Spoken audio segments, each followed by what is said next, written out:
kelas 6 hari ini kita akan belajar tentang perkembangbiakan hewan, oke? Tentang perkembangbiakan hewan. Nah, sebelumnya kalian tahu nggak kalau misalkan kemarin kan kita udah belajar ya perkembangbiakan tumbuhan. Nah, ada vegetatif dan ada generatif. Nah, perkembangbiakan hewan juga ada vegetatif, ada generatif. Nah, generatif seksual atau melalui proses perkawinan. Kalau generatif aseksual berarti tanpa melalui proses perkawinan. Nah, perkembangbiakan hewan secara generatif ada apa aja nih? Perkembangbiakan secara generatif ada ovipar atau bertelur, ada vivipar atau melahirkan, ada ovovivipar bertelur melahirkan. Oke. Selanjutnya, kalau vegetatif ada apa aja? Ada membelah diri, ada fragmentasi, ada tunas. Selanjutnya, kita akan menjelaskan tentang perkembangbiakan secara generatif dulu, maaf. Ada yang pertama, ada yang namanya ovipar atau bertelur. Jadi, ovipar atau bertelur ini adalah perkembangbiakan hewan secara kawin dengan mengeluarkan telur dari tubuh induknya. Dan telur ini harus diarami sampai dia bisa menetas. Nah, ciri-ciri hewan yang berkembang biak secara ovipar apa aja, Kak? Yang pertama, tidak mempunyai kelenjar susu. Yang kedua, tidak menyusui anaknya. Yang ketiga, tidak memiliki daun telinga. Terus yang keempat, janin tumbuh dan berkembang di dalam telur, dan telur diletakkan di luar tubuh induknya.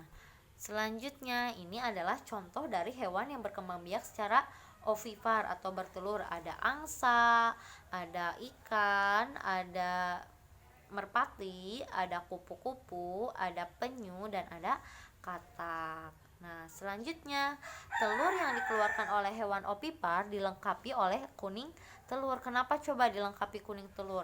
Karena kuning telur ini berfungsi sebagai cadangan makanan bagi si embrio yang tumbuh, atau embrio bakal anak dari si induknya. Nah, embrio yang tumbuh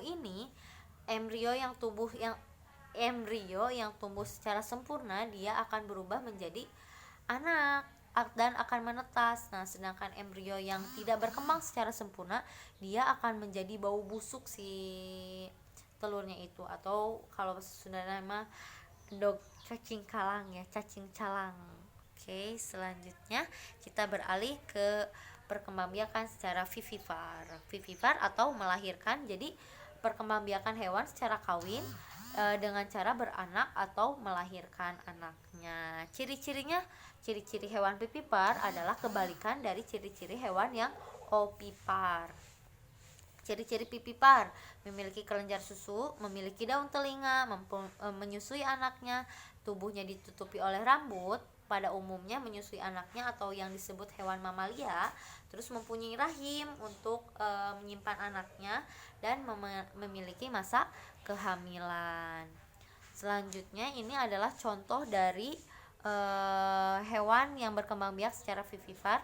Ada kucing, ada sapi, ada paus, ada macan, ada kelinci, dan ada lumba-lumba, dan masih banyak lainnya yang berkembang biak secara vivipar. Coba sebutin list 10 aja minimal. Oke, nanti sebutin ya di buku catatan. Selanjutnya ada ovipar atau bertelur melahirkan ya. Ini kurang bertelur ya.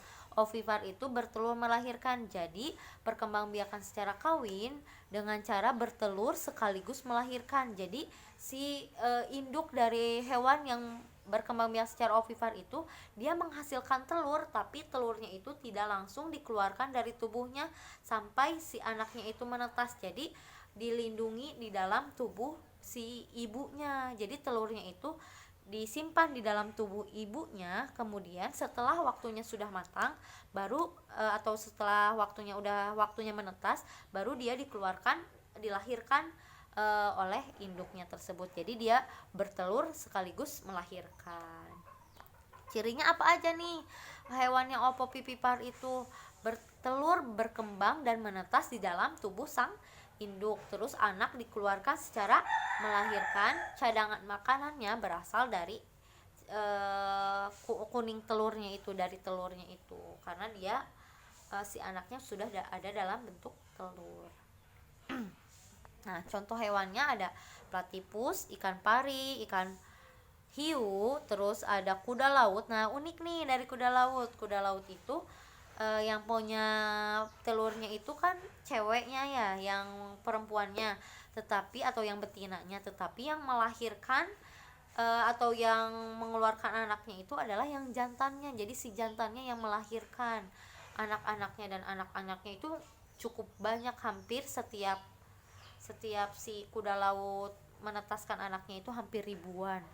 Wah, keren. Ada bunglon, selanjutnya ada kadal, dan ada ular boa. Juga berkembang biak dengan cara ovovivipar. Oke deh. Ini adalah ringkasan dari perkembangbiakan hewan secara generatif.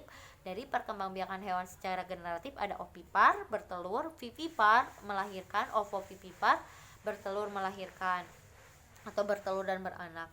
Ovipar contohnya ada ikan, ayam, buaya, kura-kura, dan elang.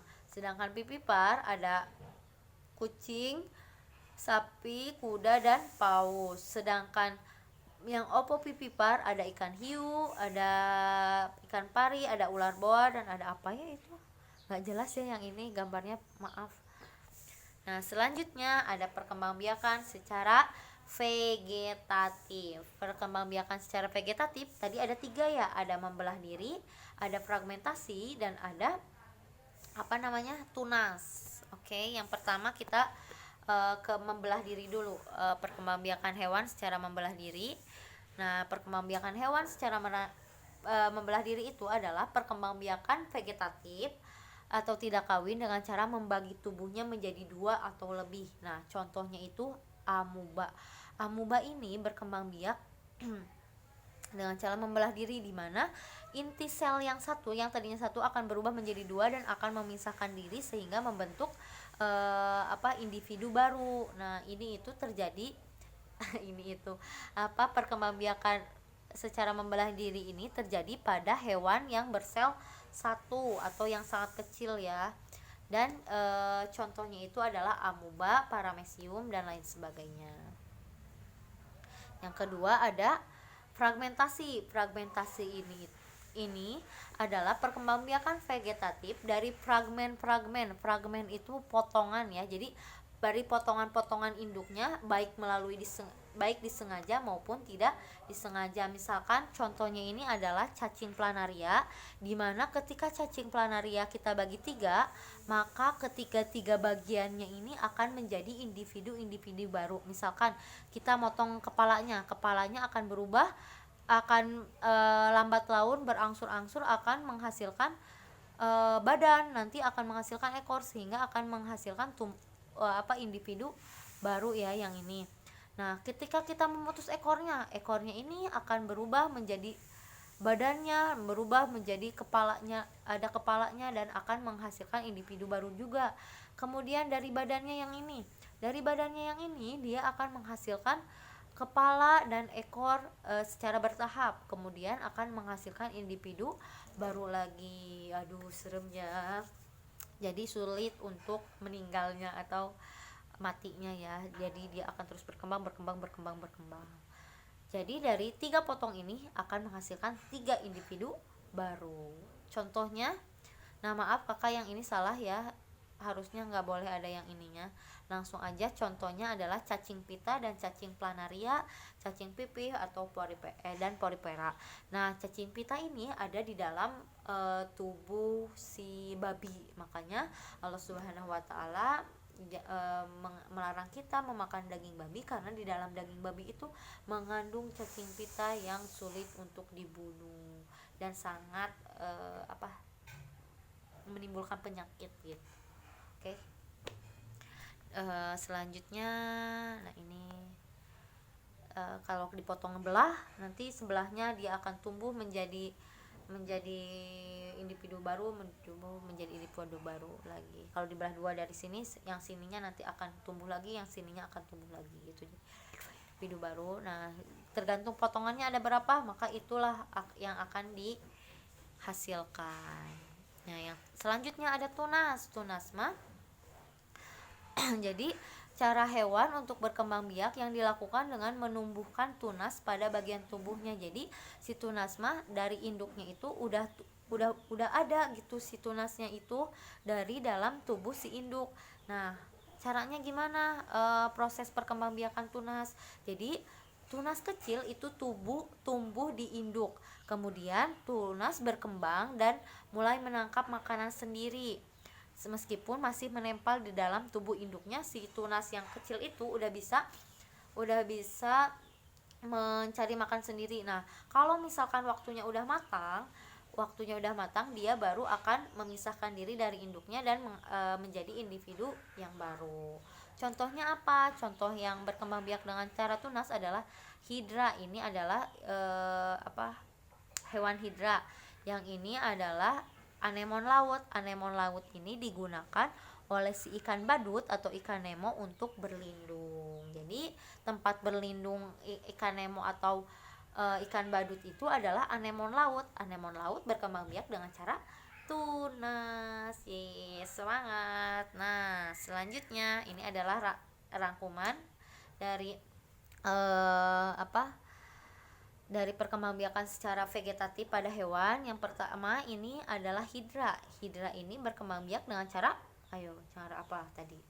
Dengan cara tunas. Ini udah ada tunasnya ya, udah mulai ada tunasnya. Ketika ada tunasnya, dia akan tumbuh besar, semakin hari semakin besar. Nah, meskipun dia ada di dalam tubuh induknya, ini udah bisa mulai mencari makanan sendiri. Kemudian dia ketika sudah cukup matang untuk menjadi individu baru, dia akan berpisah dari induknya.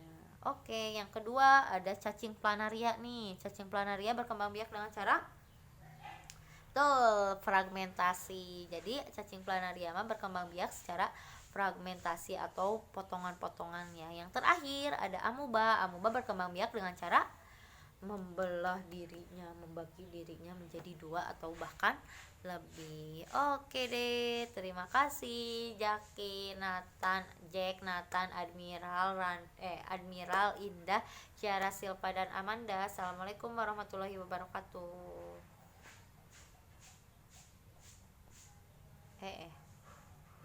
Kenapa nggak mau keluar?